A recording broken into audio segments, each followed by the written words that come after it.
Hello friends, welcome to Creative Medicine. In this lecture, we will learn about. Hello friends, let us now learn some important points about the histamine.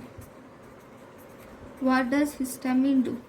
Histamine will act on H1 receptors which is present on the vascular smooth muscles, and once it acts on histamine present on the vascular smooth muscles, and thus it causes dilatation of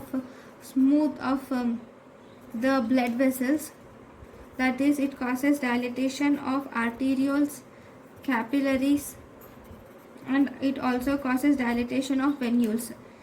This H1 receptors on vascular smooth muscles also causes bronchoconstriction.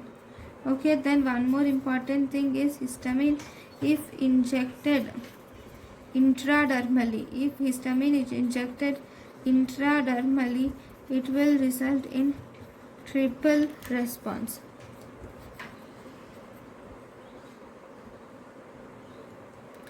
Thank you for watching.